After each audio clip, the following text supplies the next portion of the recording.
और 100 करोड़ श्लोक था। भगवान नंदिकेश्वर ने कथा सुनी, परंतु 12 संहिता तो रही। 100 करोड़ श्लोक में से 1 करोड़ श्लोक परम तपस्वी मुनि महामुनि मंदराचल पर्वत में बैठे हैं। वहां जाकर भगवान नंदिकेश्वर ने सनत कुमारों को शंकर भगवान की कथा सुनाई।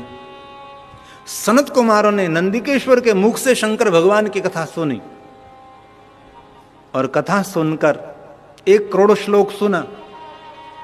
और सनत कुमारों ने 1 करोड़ श्लोक में से 1 लाख श्लोक भगवान व्यास जी को सुनाया।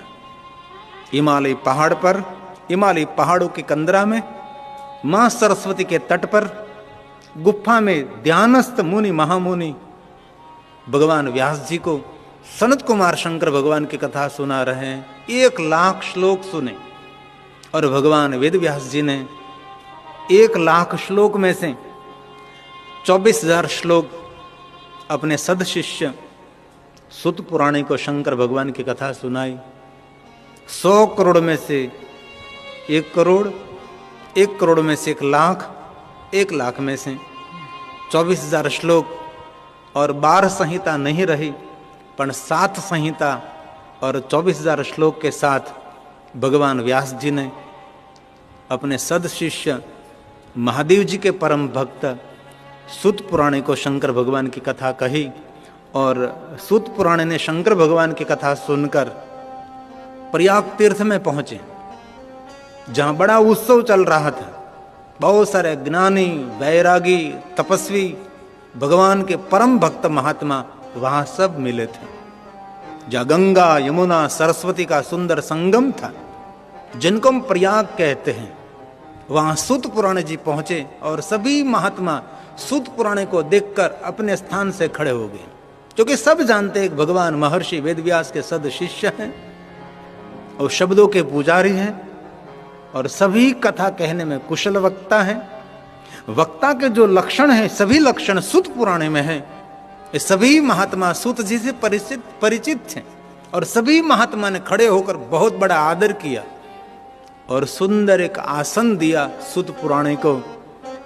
और सभी महात्माओं की तरफ से शैनक जी ने सुत पुराणे का आदर किया और कहा, ए सुत पुराणे जी, बहुत समय तक चलने वाला छत्र, हम यहाँ सब ज्ञान की गोष्ठी कर रहे हैं, हम सब एक बड़ा ज्ञान यज्ञ कर रहे हैं, इनमें आपकी उपस्थिति हुई, इसलिए हमारा सबका मन और चित्त बोल रहा है आज कि आपकी तरफ से सुंदर सुंदर भगवान की कथा हम सबको सुनने का अवसर मिलेगा। इसलिए हम सब आपको प्रणाम करते हैं और आपको भगवान की कथा कहने के लिए प्रेरित करते हैं। और विशेष करके आप मानव जात के लिए, जीव मात्र के मंगल के लिए आप भगवान की कथा कहो। बहुत सारे पुराणों की कथा हमने श्रवण किए हैं, लेकिन हम सब शिव महापुराण कथा सुनना चाहते हैं, तो आप हम सबको शंकर भगवान की कथा कहिए। सुत पुराणे बहुत प्रसन्न हुए और सुत पुराणे जी ने कहा, हे शैनक जी, लोक हित के लिए, लोक उपकार के लिए, मानव जात के मंगल के लिए आपने मुझे कथा कहने का अवसर दिया है। विराजे शैनक जी, मैं आपको भगवान महादेव की कथा कहूंगा, जो मेरे सदगुरु भगवान व्यास ने मुझे कहा और मुझे जो याद रहा, मेरी बुद्धि अनुसार मैं आपके समक्ष भगवान महादेव की सुंदर सुंदर कथा कहने का प्रयास करूंगा।